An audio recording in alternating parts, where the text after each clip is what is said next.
मौलाना अब्दुल जब्बार साहब क़िबला और साथ ही साथ हाफिज़ व क़ारी मौलाना अब्दुल सत्तार साहब क़िबला रौनक स्टेज हैं और उम्मत की ख़वातीन इस्लाम व दीगर सामाईन अस्सलामु अलैकुम वरहमतुल्लाहि व बरकातुहू।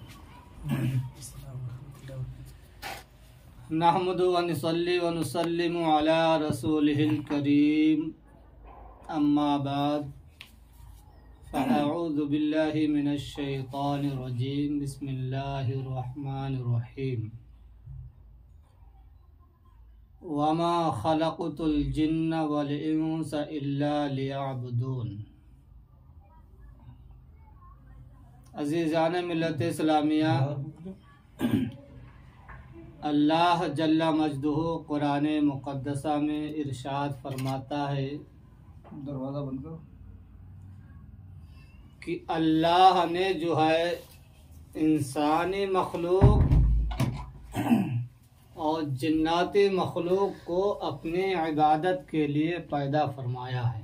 बेशक हमारा और आपका मकसद ही यही है कि हम और आप सिर्फ अल्लाह की इबादत करें।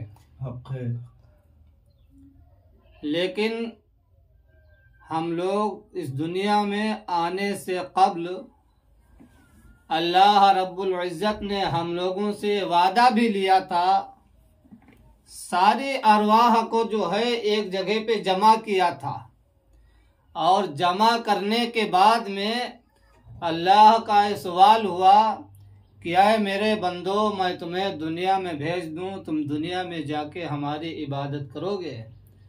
तो सारी रूहों ने, जितनी भी रूहें थी, सारे लोगों की, चाहे अंबिया की जमात में से हो, चाहे शोहदा की जमात में से हो, चाहे औलिया की जमात में से हो, चाहे मुकर्रिर की जमात में से हो, खुतबा की जमात में से हो, अगवास की जमात में से हो, अक्ताब की जमात में से हो, अब्दाल की जमात में से कोई भी हो, सारी रूहें जमा थीं और सारी रूहों से अल्लाह का ये हुक्म हुआ था कि दुनिया में भेज दें, तुम हमारी इबादत करोगे। तो सारी रूहों ने यही जवाब दिया था, ऐ मालिको मौला, तू मुझे दुनिया में भेज, दुनिया में जाने के बाद में हम सिर्फ तेरी ही इबादत करेंगे, तेरे लिए ही सजदा करेंगे, तू जो बताएगा उसके ऊपर अमल पैरा होंगे।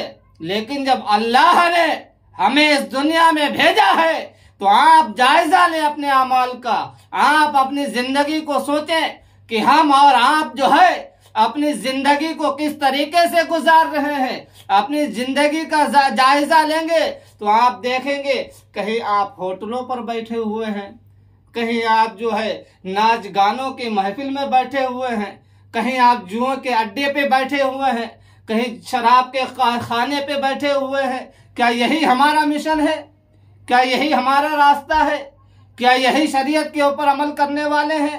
अरे वैसे तो हम बड़े बड़े नारे लगाते, गौसे आजम का नारा नहीं छोड़ेंगे, ख्वाजा का नारा नहीं छोड़ेंगे। खाली नारा का जो है बुलंद करने के लिए जो है अपनी आवाज से कह देने का नाम मुसलमान थोड़ी होता है। मुसलमान उसे कहते हैं जो अल्लाह की इबादत करे और रसूलुल्लाह के हुक्म के ऊपर अमल करे, मुसलमान उसे कहा जाता है। लेकिन आप लोग क्या हैं कि आपको ये भी बता दें, ये सोच लो कि दुनिया के अंदर जब एक मोबाइल बना है ना, तो मोबाइल का मकसद क्या है? कारी साहब, बात कराना। मकसद उसका ये है कि बात कराना। मोबाइल के ऊपर आप देखेंगे व्हाट्सएप भी चल रहा है, मोबाइल के ऊपर देखेंगे आप फेसबुक भी चला रहे हैं, बहुत तमाम तरीके से आप चीजों को इस्तेमाल करते हैं, लेकिन मकसद उसका क्या है? बात कराने का। ठीक है, आप व्हाट्सएप चला रहे हो और फोन आ जाए तो आपका व्हाट्सएप बंद हो जाएगा और आपका फोन का काम जो है शुरू हो जाएगा। इंस्टाग्राम पे हो, आपका फोन आ जाए, वो काम छोड़ देगा। उसका मकसद जो है वो मोबाइल का है बात करवाना, फोन का उसका मकसद है। तो वो अपना मकसद एक मोबाइल जो इंसान ने बनाया हो, वो मोबाइल अपना मकसद नहीं भूल रहा। आप फेसबुक की दुनिया में हो, अगर फोन आ रहा है तो वो अपना काम छोड़ रहा है और मोबाइल का जो मकसद है बात कराने का, वो बात करवा रहा है। लेकिन हमारा जो मकसद है हम लोग उससे दूर जा रहे हैं। हम अपने खेतों में अजान होती रहती है, हम अपने घरों में बैठे नमाजें होती रहती है, हम दोस्तों के महफिल में बैठे हैं कुरान की तिलावत होती रहती है, हम नाच गानों के महफिल में बैठे रहते हैं, लोग मिलादों के लिए इज्तिमा के लिए अल्लाह के घर के लिए बुलावा दे रहे हैं, फिर भी कानों में रुई ठोंस के बैठे हुए हैं कि यही हमारा मिशन है। अरे हमारा मिशन तो ये है कि अल्लाह ने जो रास्ता दिया है और रसूलुल्लाह ने जो दर्श दिया है उसके ऊपर आज भी अगर हम अमल कर ले तो इंशाअल्लाह दुनिया भी कामयाब है, आखिरत भी कामयाब है। सुभान अल्लाह, सुभान अल्लाह। लेकिन अजीज़ान मिल्लत इस्लामिया, जरा गौर करो अपनी जिंदगी के ऊपर। एक सुई की चोब अगर आपको सुई भी चुभोई जाए ना तो आप उसको बर्दाश्त नहीं कर सकते। और जहन्नम का अजाब अल्लाहु समद कबीरा, इतना खतरनाक अजाब है, इतना शिद्दत वाला अजाब है कि आप उस अजाब को नहीं बर्दाश्त कर सकते।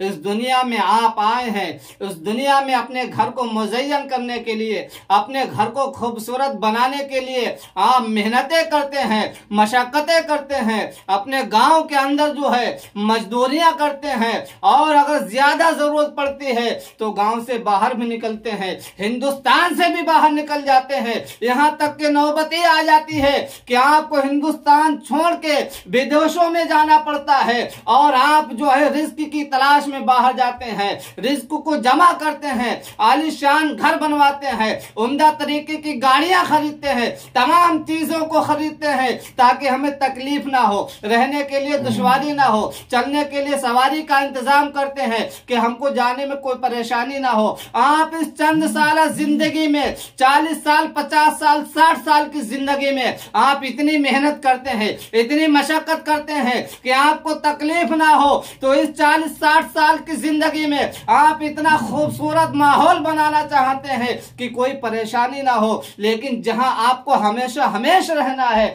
उसकी क्यों तैयारी नहीं करते हो? तैयारी करना चाहिए भाइयों, इससे सबक मिलता है।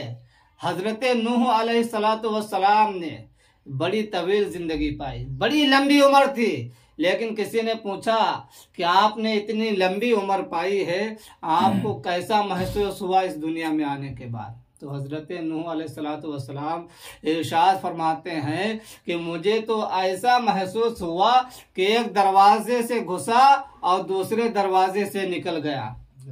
बताओ, इतनी लंबी उम्र थी। तो अल्लाह रब्बुल इज्जत की बारगाह में दुआ है कि हमारी लोगों की जिंदगियों में जो है अल्लाह बरकत रहमतों का नुज़ुल फरमाए और हमारी जिंदगियों को जो नबी का रास्ता है उसके ऊपर अमल करने की तौफीक अता फरमाए। अस्सलामु अलैकुम।